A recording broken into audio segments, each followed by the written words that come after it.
qo'ltiq tayini tozalash va hokazo aytib o'tgan fitratlar mana shu narsalarni qilmasdan turib ozodalikni da'vo qilishlikka birovning haqqi yo'q. Yana bir shar'iy pokizalik borki, bu majburiy emas.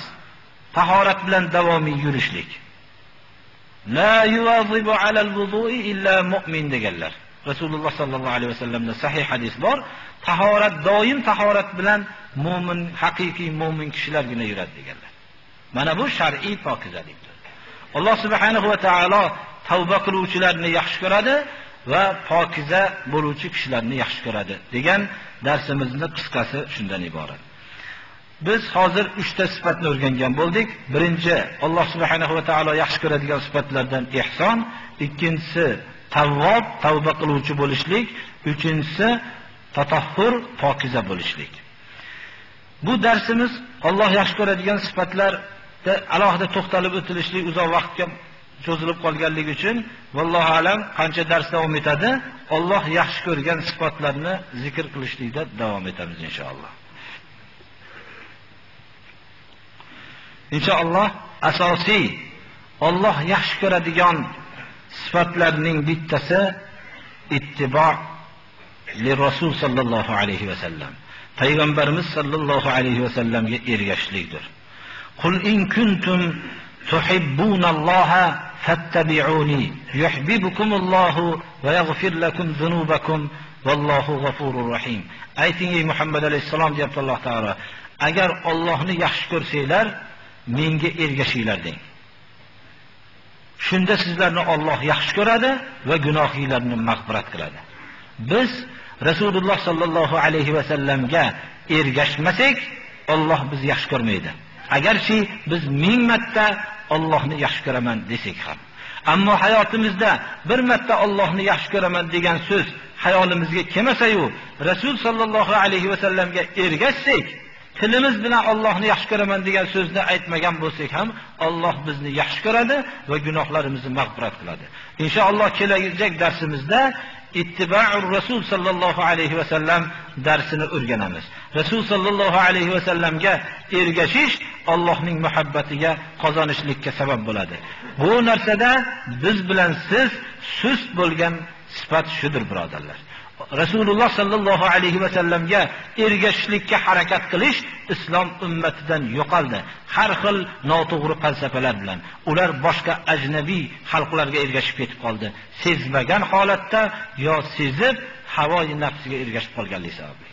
Mana bu narsa biz qolib ketgan narsa sifat shudir, birodarlar. Mana bu erkaklarga o'zgagina xos emas.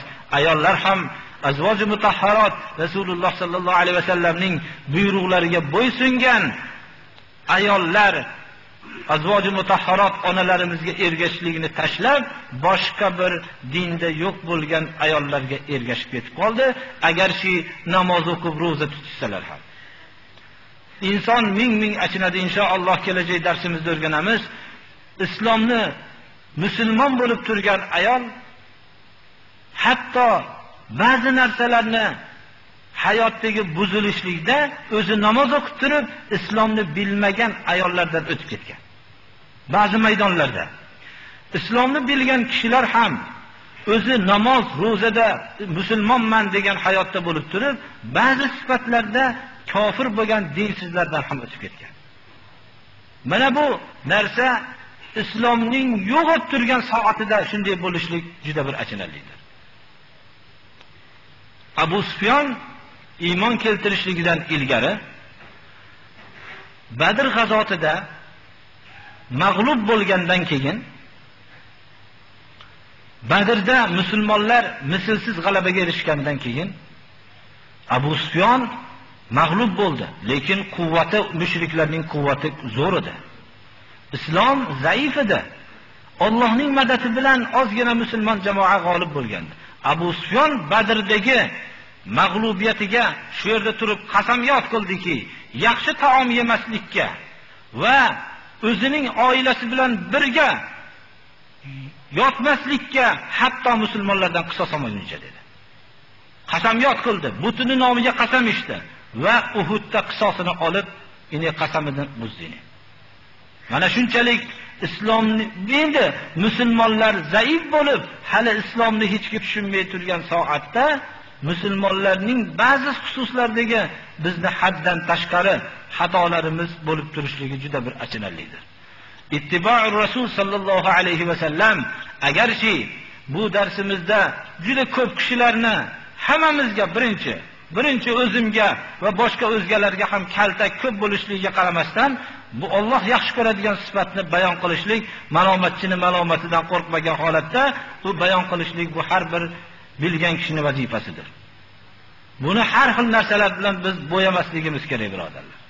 İttiba-ur Rasul sallallohu alayhi va sallam, payg'ambarimiz sallallohu alayhi va sallamga ergashish har bir narsalarda asosan inshaalloh o'rganamiz. 4 sifatda ergashishlikka harakat qilmoqlik. Bu albatta komil suratda biz ergasha olmaymiz u kishiga. U kishi qilgancha amalni biz qila olmaymiz. Lekin shu tarafga bo'lgan harakatimizni ko'rsatishlik bu Allohning muhabbatiga, Alloh taolo bizni yaxshi ko'rishligiga sabab bo'ladigan sifatlardandir.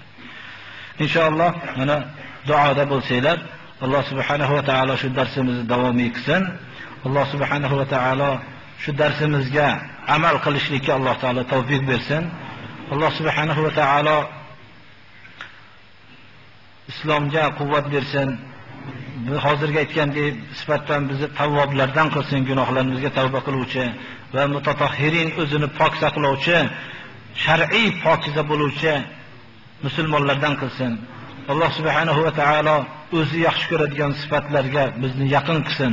O'zi yomon ko'radigan sifatlardan bizni uzoq qilsin. Ajdodlarimizni Alloh rahmat qilsin.